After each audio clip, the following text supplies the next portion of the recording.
Hey, good morning, folks. Let's start talking about super metrics. I'm Thomas. And in the next 25 minutes, I'll try to show you how easy it is to use super metrics in Aria Operations. And before we start with this, a few words, before we jump into the demo, a few words about what super metric is.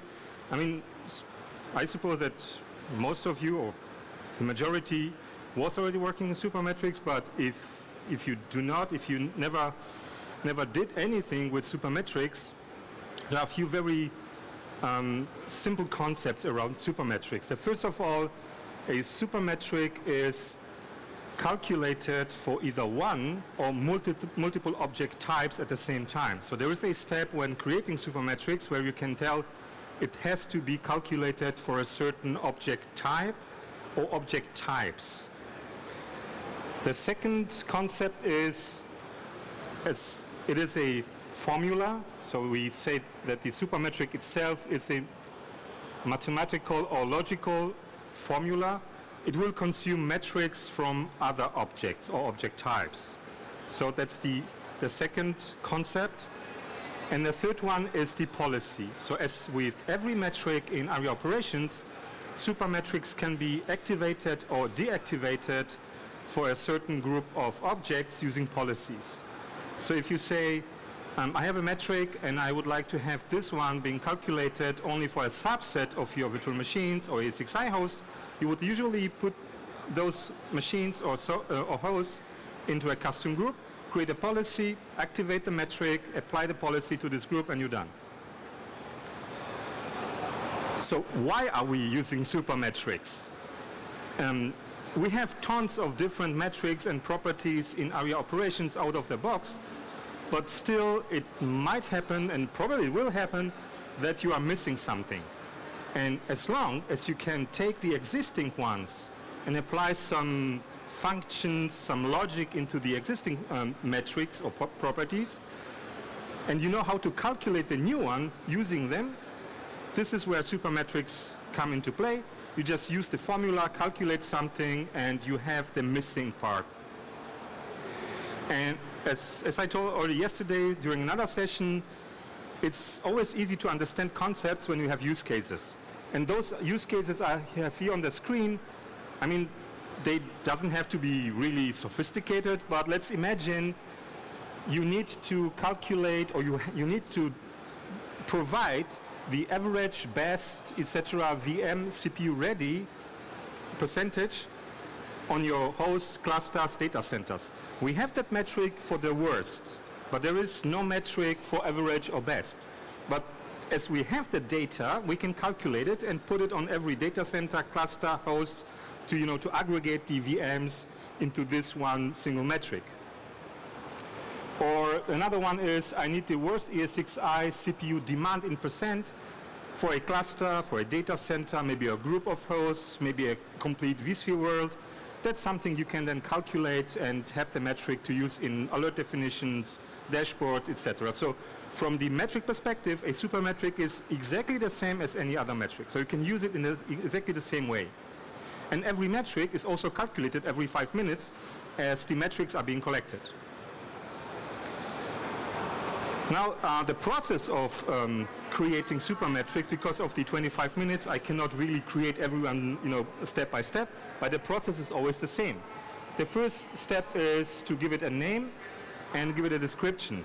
It sounds very easy, but please, that's my, what I'm also always doing is to put a suffix or prefix or whatever into my metrics, my own content, so later on I can easily find what I have created. And the second thing is the description. Usually we skip descriptions, we skip documentations, and I can guarantee after 1 month you have a list of metrics and you have no idea what they are doing. So some descriptive words will help in the end. The second step while creating the metric is to define the object type. So again, as I said, a metric exists on an object. So you need to tell operations for what object types you would like to have this metric being calculated for.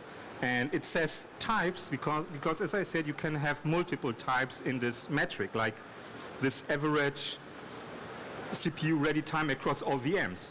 You can have this metric for the ESXi host where all the VMs are running on, for the cluster, for the data center, for the vSphere world, for a custom group, whatever you want.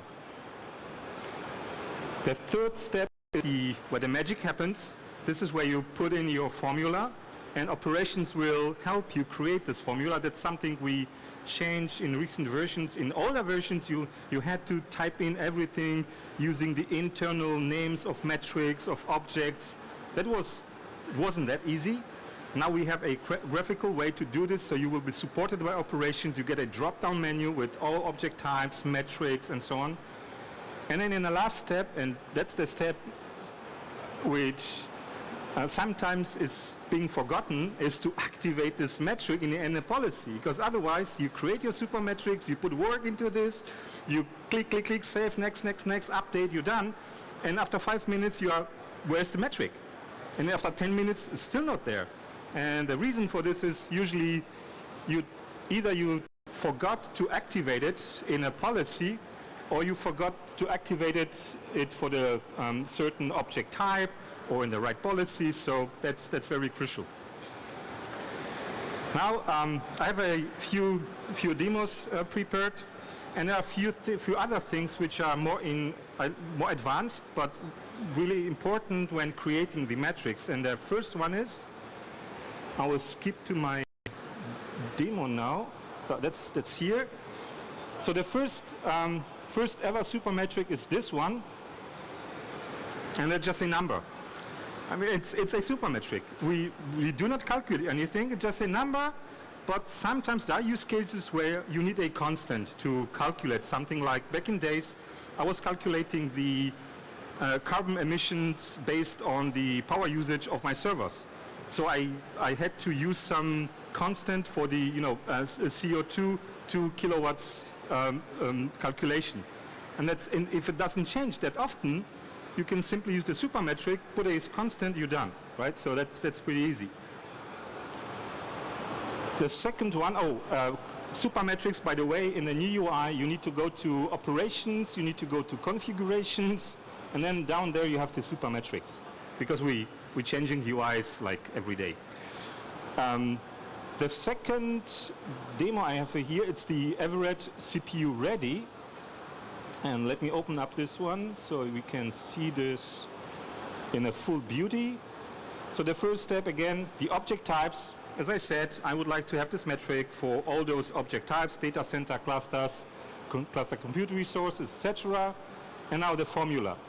So this is the graphical way where operations will support you creating this. So if I just remove everything and I start to type in, a menu will pop up and will tell you how would you like to start. So the first thing is, in this case, we need a function, because we need to calculate the average. So I go for function, I say I need the average, and then for what?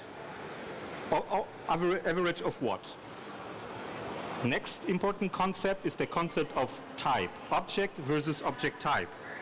Usually you will use object types, because using object types, you're telling operations whatever instance of the type exists on this host, in this cluster, just take it, use the metric, calculate whatever you want, you're done. There will be some corner cases where we go for object. Object really means you need to exactly specify the object. So a certain VM, certain ESXi host, really the object. So that's important, that's the important difference. So let's go for, in this case, for object. No, object type, of course, object type. Virtual machine. And now the second step, what metric should I use for the average? And again, the same concept, metric, metric type, property, property type. It's slightly different. You probably know we have metrics with having instances, like CPU. So the instance has to be activated in a policy, but there are certain metrics, again, CPUs, disks, where you might want to activate the instance metric. So you have the CPU usage, for example, for every vCPU. So not only the average across all CPUs, like CPU ready time for the whole VM, but maybe you will need this one for the CPU 0, 1, 2, 3. Same for disks. Disk is even more important. Let's imagine you need to have a some supermetric based on a certain disk, because you know that on this disk there is a database running on. That's not the, you don't care about the operating system, you need exactly this disk. Then you will switch on the instance in a policy and go for the metric. Then you will get the single disks. Usually, again, metric type is usually what we use in supermetrics. And then you will get a list of all your metrics. You just can type in CPU. So it will highlight all those CPU metrics. And then down there we have our usage somewhere. I'm just blind. Let's go for ready. It doesn't matter. So now we're done, right?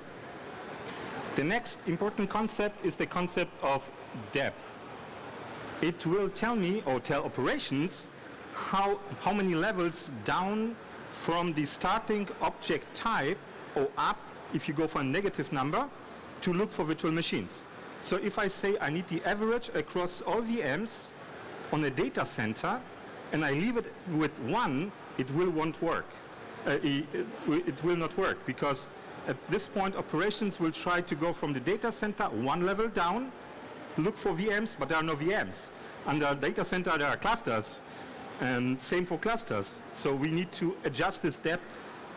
You can put more than you want just to be on the safe side. So if I go for 3, that should work. And let me just cancel this one and discard changes and open it again, so we have no surprises in here. It was here. So, and now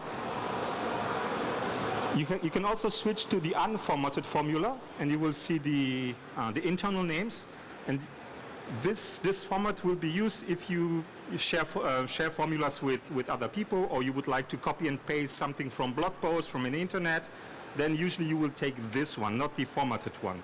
Just copy this one, paste it into operations, click to format it, validate the formula if it's valid from the syntax perspective, and then you can run a preview to see if it's really calculating the right value. And of course, because I said please do this for a data center, for a 6i host and clusters, it will randomly pick and choose one object of every object type. It doesn't have to be necessarily the one you would like to see, so you can easily remove everything and start with your own systems here. So like, let's go for this one and a cluster and so on. So now you can see how it works. Once you're done, click update, save, wait a few minutes to see the supermetric in operations, and that's it. Okay, let's look at the one more advanced formula, like this one.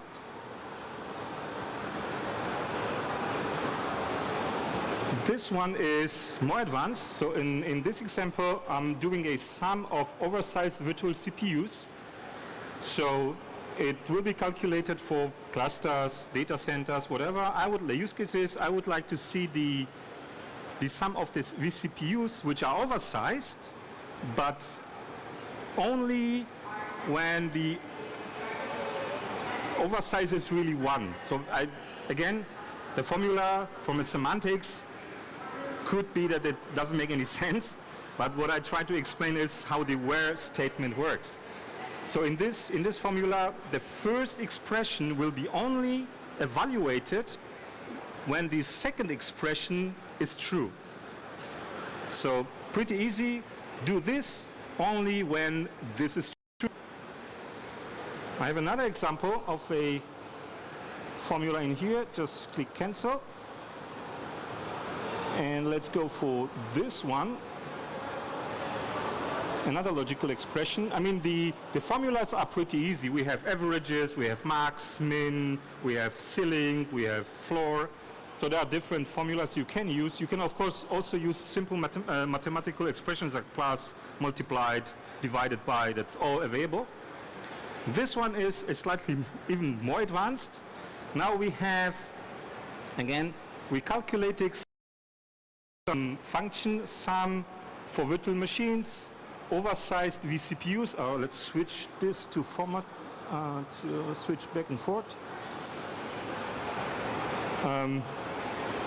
With summary oversized vCPUs, but where metric memory usage is above 25% and other metric is above 35%, and this is a bug, because when I switch this back to the unformatted view, actually it says CPU usage above 25 and memory usage above 35. Just, random formula, but you see you can have Boolean expressions within the where expression.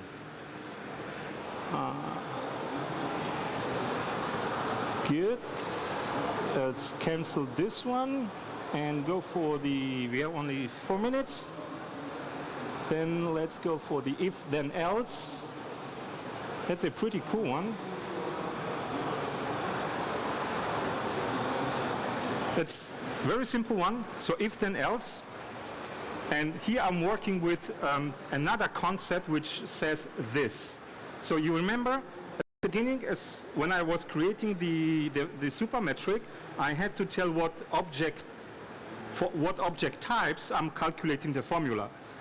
But there are also use cases where you need to calculate a super metric exactly for the same object where the super metric is being applied to. Like you would like to have on a virtual machine some new metric calculated with the metrics from exactly this virtual machine for every virtual machine, right?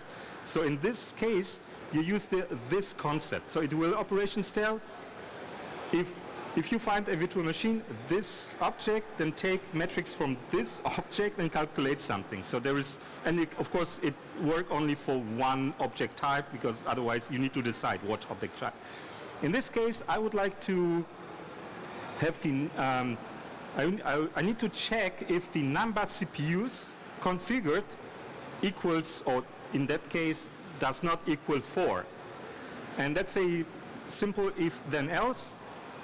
If this expression is true, then do this. If the expression is false, then do the 0. So in that case, the supermetric will, alternate between 1 and 0, depending on if the configured CPU number is 4. So if it isn't 4, it will go to 1. The use case for this one, a customer wanted to know if configured VMs, they had all to be 4 vCPUs if the configuration has changed, and have an alarm on this. Of course, you could use lock inside to get any configuration changes, but it's an easy way. You put all those VMs into a custom group, you create this formula, the supermetric, apply to this the policy in a custom group, and you will get an alert if anything changes on this VM, with regards to the CPU configuration, of course.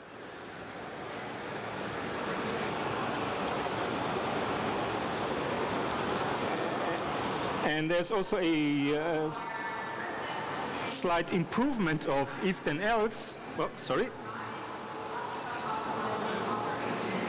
I know that's more advanced, so it might be confusing, but if you ever done anything with databases, database queries, you can apply names to expressions. That's what we're doing in here. We check this metric and call it A, and we check if it's lower than 70, whatever it is, percent probably. Then we check the next one with an AND expression and call it B. And then we check the whole expression. So if the whole expression is true, then the output will be A, so the first value of the first metric. If it's false, then the output of the metric will be the value of the second expression. So if the whole is true, then tell me what A is. If it's false, tell me what B is. A is this metric, B is this metric. Now let's go back to the slide since I have 1 minute left. And again, the depth is like operations is using the traversal specs. So if you open up the inventory, you will see you have your traversals. Depth positive means going down the hierarchy, and depth negative is meaning going up the hierarchy.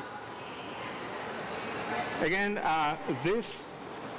if you use this, then you have only one object type, which is then this object type. You have to decide if you put two object types and you start with this, it will tell you select one of those what you picked up or what you selected before. And we went through this one, we went through this one, and that's all. Important thing, supermetrics are being calculated from the time on where you created the supermetric. There is a preview if you go to your virtual machine or cluster, you can click on preview supermetrics, so it will show you how it will look like using the historical data, but it will not calculate it, for the database. So again, supermetrics, from the time you created it, then it will be calculated in 5 minutes. And that's all I had. 25 minutes are over. Please take your survey and can stay connected. Have a great day. Thank you.